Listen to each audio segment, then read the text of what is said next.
Hi! Kumusta po? Salamat po sa pagbalik sa channel ko, Chemistry na Pinadali. So ito po ay continuation pa rin, under pa rin siya ng stoichiometry. So ito naman po yung tinatawag nating limiting reactant. So ano ba ang ibig sabihin ng limiting reactant? Pag sinabi pong limiting reactant, ito yung reactant na unang nauubos sa reaction. Kasi during the reaction, may reactant na mauubos agad at meron namang reactant na sobra o may natitira.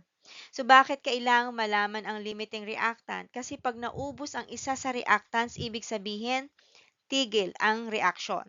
Dapat ka na mag-compute kung gaano karami ang naging product mo. So ano naman pag sinabing percent yield? Pag sinabi namang percent yield, ito naman ay pagkukumpara ng theoretical amount.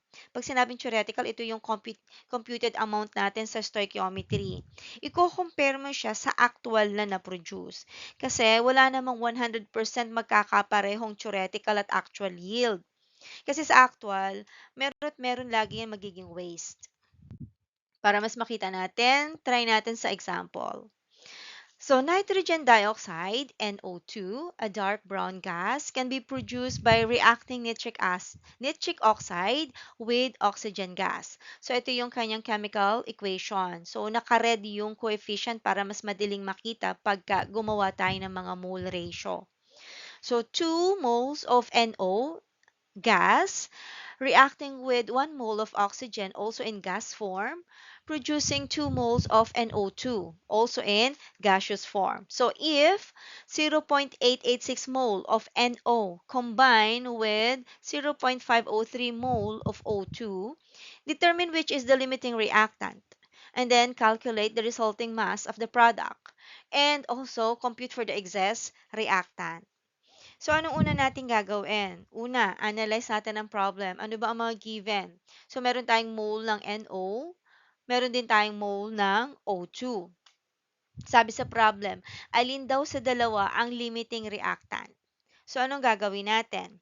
Ganito yon, simulan natin.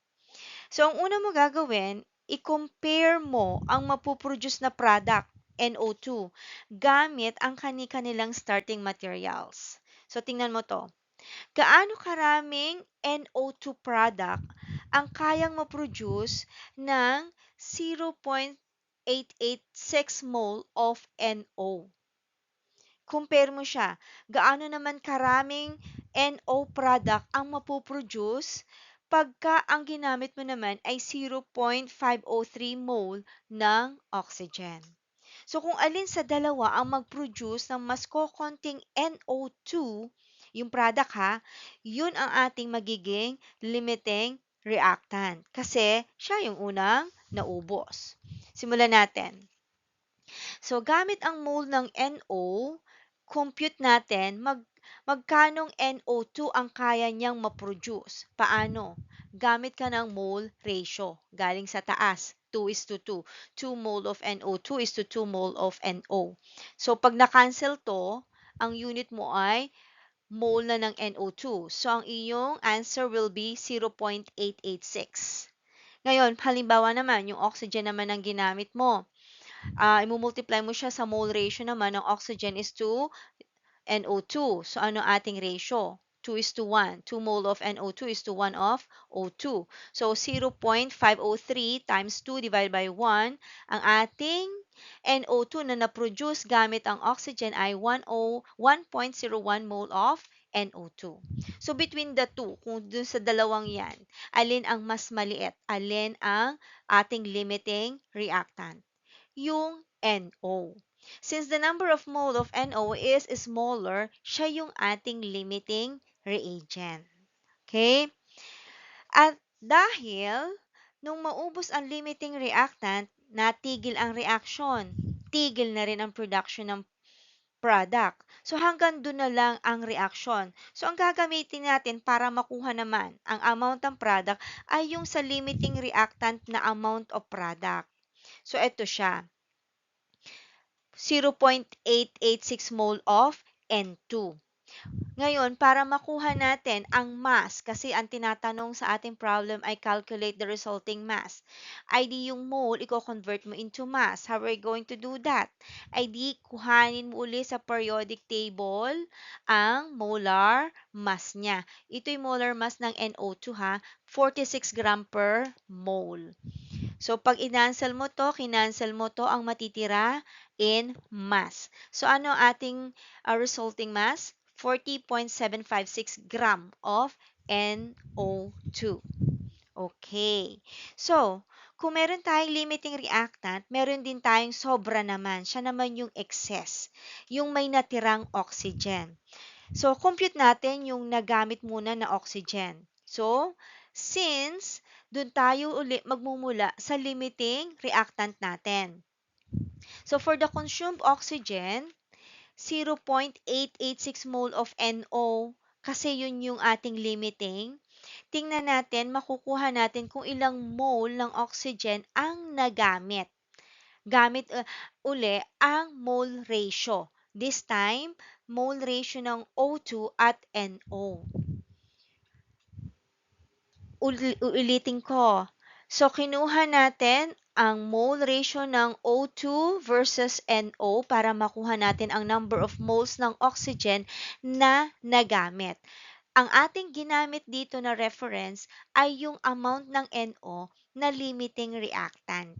Ngayon, cancel natin to, cancel natin to. So, ibig sabihin, itong number of moles na 0.443, yan yung amount ng oxygen na naubos, kasabay naubos ng limiting reactant. Okay? So, ngayon, ano naman yung excess amount? Pag sinabing excess amount ng oxygen, kuhanin natin yung original amount which is 0.503 moles. So, yun yung kaninang given sa problem. Tapos, i-minus natin yung na-consume na oxygen. Ano ating difference? 0.06 mole ng O2. So, ito yun na yung excess. Ito yung hindi nagamit. Kasi tigil na yung reaction, hindi na siya nagamit. Gaano kadami ang kanyang mass? Convert mo siya sa mass. Again, pag nagko-convert tayo ng mole to mass, gagamit tayo ng molar mass ng kung ano yung element. This time, it's O2, so 32 gram per mole, galing again sa periodic table.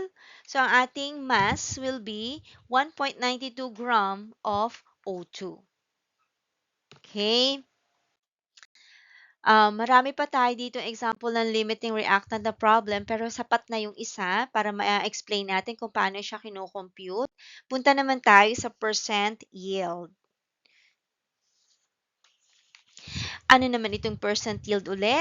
So, again, ikinukumpara mo yung actual na nakuha sa theoretical na na-compute natin. Multiply mo sa 100, yun yung percent yield. Kasi nga, like kung sinasabi, sa tunay na buhay, bihirang mangyari na nag-i-equal ang actual sa theoretical yield. Lagit-laging meron niyang magiging waste product. Okay, so ang ating reaction can be used to synthesize tert-butyl alcohol from the starting material of tert-butyl chloride plus water forming tert-butyl alcohol and hydrochloric acid.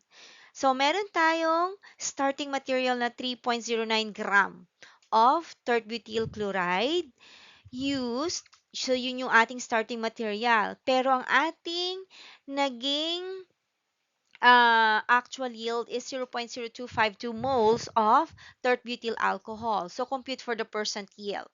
So, since naka-mass ang ating given na starting material, kailangan i-convert mo muna natin sa mole. So, 3.09 grams na ating starting material multiplied by the mole na binaligtad kasi kailangan ma-cancel yung gram. So, pag nakuha na natin yung number of mole niya, pwede na natin siyang i-multiply sa mole ratio. Bakit? Para makuha naman ang number of moles ng product. So, ang product natin ay tert-butyl alcohol. So, pag kinompute mo yan, the answer will be 0.0333 mole of tert-butyl alcohol. So, ang ating ito yung ating ito yung ating computed. pero yung ating actual yield is 0.0252 moles of tert butyl alcohol, i-divide mo ngayon siya sa ating theoretical, 0.033 mole. So, multiply mo siya sa 100, eto nga yung lalabas, 75.68% yield. So, ganun lang kadali ang pag-compute ng percent yield. So, again, marami pa rin tayo dito example, pero hindi na natin kailangang isa-isahin kasi pareho lang naman sila ng process. So, hanggang dito na lang muna ulit tayo. Sana may natutunan po kayo sa video na ito. At magkikita-kita ulit tayo sa susunod kong mga video. Bye for now po at salamat po ng napakarami sa panonood. God bless po sa ating lahat.